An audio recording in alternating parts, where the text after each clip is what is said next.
सच्चे दरबार की जय। बोलिए सियापति रामचंद्र भगवान की जय।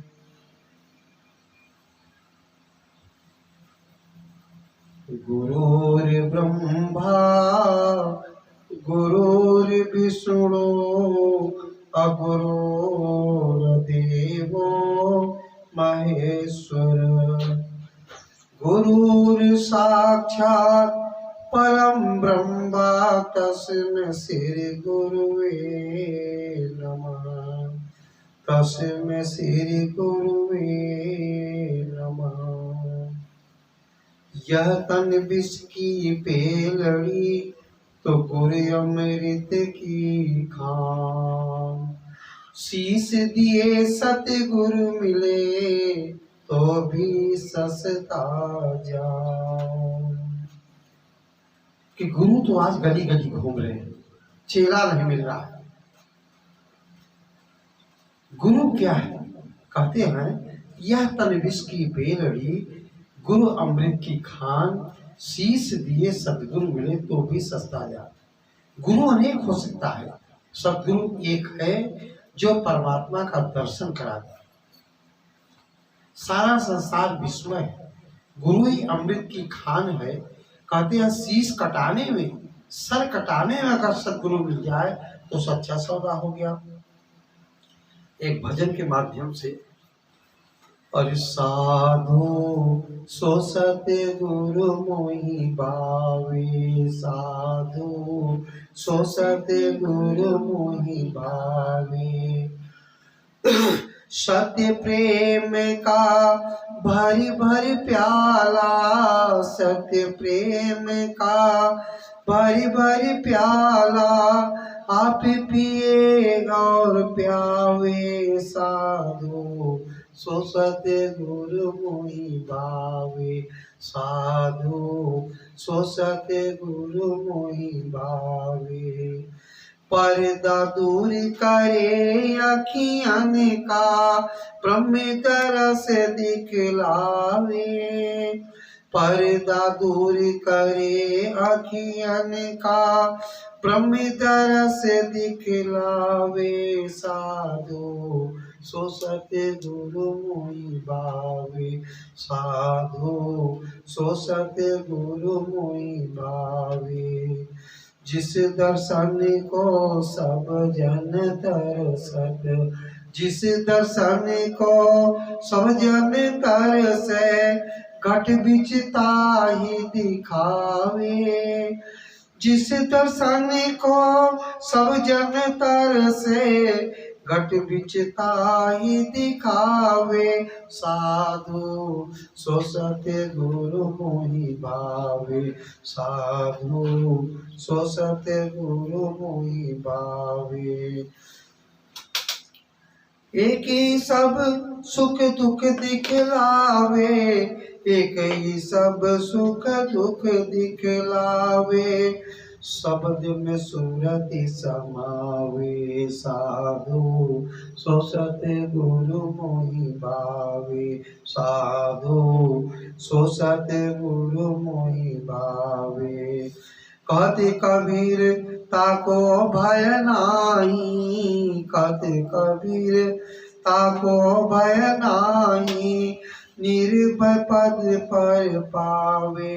साधु सो सतगुरु मोहि भावे। साधु सो सतगुरु मोहि भावे। कैसा गुरु? गुरु अनेक हो सकता है, बिना गुरु के कोई काम नहीं हुआ न होगा। हर काम में गुरु की आवश्यकता है, लेकिन जब तक सद्गुरु नहीं मिला वो परमात्मा का रहस्य आपको मालूम नहीं होगा। रात दिन पूजा याचना करिए। कहा है कि गुरु गोविंद दो खड़े काके लागो पाए। बलिहारी गुरु आपने गोविंद दियो बताए। उस परमात्मा से परिचय कराने वाला केवल सद्गुरु है। आज भक्ति इसीलिए काम नहीं करती, करे हैं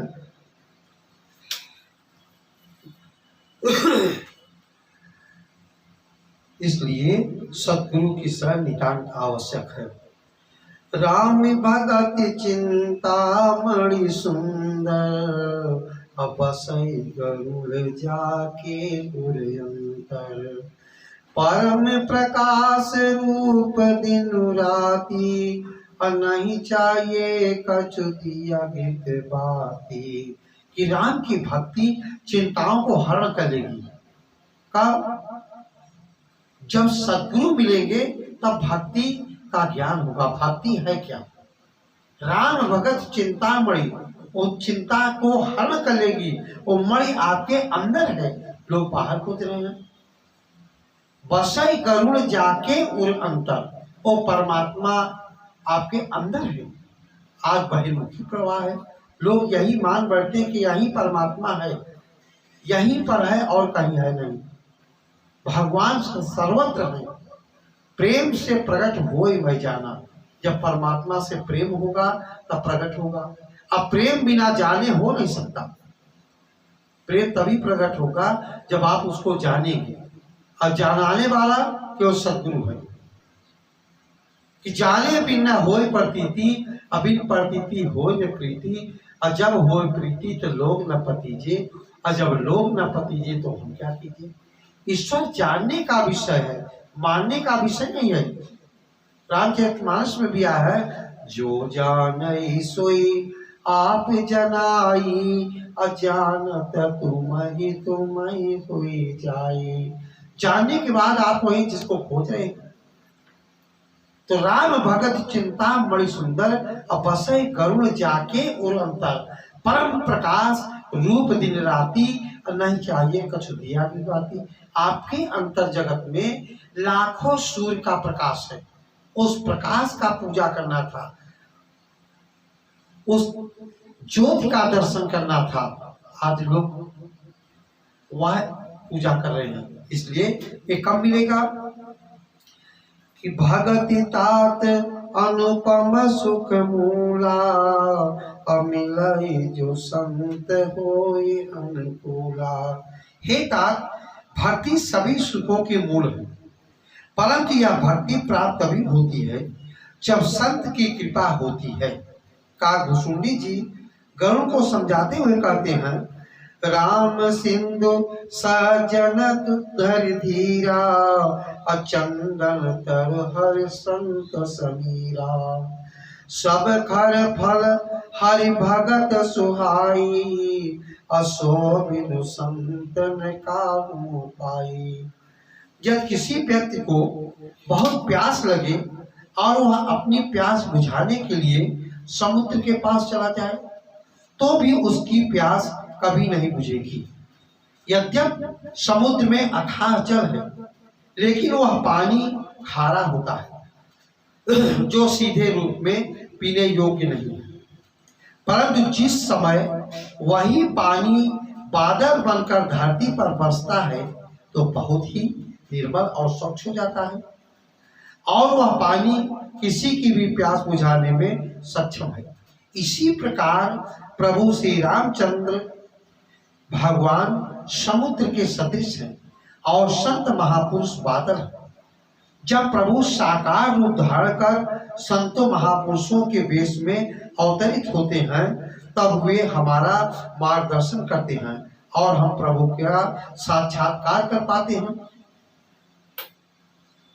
गोस्वामी जी प्रभु की तुलना चंदन के वृक्ष से करते हैं। वह कहते हैं कि यदि प्रभु चंदन का वृक्ष है तो संत वायु है। चंदन की सुगंध को केवल हवा के माध्यम से ही प्राप्त किया जा सकता है। इसी तरह परमात्मा सभी प्राणियों में स्थित है, किंतु उसको देखा तो तभी जा सकता है जब वह स्वयं संत सद्गुरु के रूप में प्रकट होकर मनुष्य को अपने तात्विक रूप का बोध करवाता है। जैसे एक वृक्ष में जड़ से लेकर पत्तियों तक रस भरा होता है, परंतु उसका आनंद फल के रूप में ही लिया जा सकता है। इसी प्रकार परमात्मा प्रकाश रूप में सर्वव्यापक है। जब वह मनुष्य रूप में पृथ्वी पर प्रकट होता है तभी हम लाभ प्राप्त कर सकते हैं। सभी साधनों का फल परमात्मा की भक्ति है, परंतु उस भक्ति को बिना महापुरुष के न तो किसी ने पाया और न ही पा सकता है। तो संत की परिभाषा हमारे महापुरुषों ने क्या बताया? संत का कोई लिबास नहीं होता, वेशभूषा नहीं होता कि दाढ़ी रख लिए, बाल रख लिए, ये संत की परिभाषा नहीं है। लाल पीला वस्त्र पहन लिए। हमारे महापुरुषों ने संत की एक ही परिभाषा बताया है कि ऐ बुलबुले नादा जरा, ऐ बुलबुले नादा जरा, रंगे चमन से होशियार, फूल सी सूरत बनाए सैकड़ों सयाद बैठे, भेष देख मत भूलिए, पूछ लीजिए ज्ञान, अब मोल करो तलवार की, पड़ी रह दो ज्ञान। संत का ज्ञान होता है, लिबास नहीं। अब ज्ञान की परिभाषा क्या है? पुस्तक को रट करके कथा भागवत सुनाना है ज्ञान नहीं। ज्ञान का मतलब है अविदित परमात्मा का विदित हो जाना, ईश्वर का दर्शन कर लेना ज्ञान है, बाकी सब अज्ञान है। आज परमात्मा के खोजी नहीं मिलते, केवल बाहर दिखाते हैं। भगवान का खोजी जब मिलेगा तो जो जिस चीज को खोजेगा, ध्यान रखना, जो जिस चीज को खोजेगा वही मिलेगा। आप संसार की वस्तु खोजोगे, संसार की वस्तु मिलेगा। अगर परमात्मा को खोजोगे, परमात्मा मिलेगा। इसलिए सबसे पहले परमात्मा की खोज करो। ऐसे सद्गुरु की जो घट के अंदर ही परमात्मा का दीदार करा दे। करे हैं कि कहीं सुना की बात नहीं है, कहीं सुना की बात नहीं है, देखी देखा की बात, और जब दूल्हा दुल्हन मिल गए तो फीकी भई बारात। जैसे दुल्हन के दरवाजे में बारात गई, दूल्हा और दुल्हन एक एक को देखने का लालायित है, लेकिन दोनों का मिलन हो गया, ये बारात किस काम की। इसी प्रकार आज परमात्मा को लोग धर्मशास्त्रों को त्याग करके अर्जन करता है। कोई किसी प्रकार करता है, कोई किसी प्रकार करता है। इसकी पुष्टि के लिए हमारे पवित्र धर्मशास्त्र रामचरितमानस गीता, उसको जब जब मार्ग भूल जाइए पढ़िए। बालकांड में सद्गुरु की वर्णन किया गया है। सद्गुरु को हम जानते नहीं, रात दिन भक्ति कर रहे हैं, इसलिए भक्ति भी गड़बड़ हो जाएगी। दुनिया के जो बने पुजारी आखिर वो कंगाल हुए। आज भक्ति करते, लेकिन जितने भक्ति कर रहे हैं उतना दुखी है। कारण कि भक्ति ये नहीं है, ये तो सब गुड़ियों का खेल है। खेलत खेलत गुरु मिला, जब गई पटरिया में। वो संत क्या होता है, उनके लक्षण होते हैं। संतन के लक्षण रघुबीरा, अकहु नाथ भव भंजन भीरा। हे रघुबीर, हे जन्म का नाश करने वाले, मुझ पर कृपा करके संतों के लक्षण बताएं। प्रभु श्री राम जी संतों के लक्षण बताते हुए कहते हैं, खड विकार जित अनघ अकामा, अचल अकिंचन सुनि सुख दामा। अमित बोध अनीत अमृत भोगी, असत्य सार कवि को विद जोगी। संत उसको कहा जाता है जिसने काम, क्रोध, लोभ, मोह, भय और मत्सर 6 विकारों को जीत लेता है। पाप रहित, कामना रहित, निश्चल, सर्व त्यागी, भीतर बाहर से पवित्र, सुख के धाम, असीम ज्ञानवान, इच्छा रहित, अल्पाहारी, सत्यनिष्ठ, कवि, विद्वान, योगी होना संत के लक्षण है। और संसार में ऐसे भी लोग हैं जो स्वयं को संत तो बताते हैं, परंतु उनके भीतर वास्तव में यह लक्षण नहीं होते, अपितु वह इन लक्षणों के होने का दिखावा करते हैं। इसलिए प्रभु श्री राम संत की एक और पहचान बताते हैं कि संत विज्ञान के सहित वेद पुराणों का ज्ञाता होता है। विरति विवेक विनय विज्ञाना, अबोध यथार्थ वेद पुराना। भगवान श्री कृष्ण भी अर्जुन को समझाते हुए कहते हैं, इदम तुम ते गुहातम प्रच्छा मन सोए हुए, ज्ञानम विज्ञान सत्यम यद ज्ञाता मुझे अशुभा।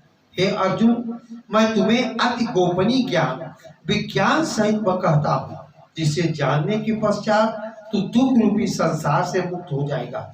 परंतु इस बात का पता कैसे चले कि जिसको हम सत्य समझते हैं उसने विज्ञान सहित ज्ञान को जाना है। कबीर जी भी कहते हैं, साधु सो सतगुरु मोहि भावे, पर्दा दूर करे अखियन का, ब्रह्म दर्श दिखलावे। जो प्रकाश स्वरूप आत्मा का दर्शन मुझे करवा दे वह सदगुरु है। बोलिए सच्चे दरबार की जय।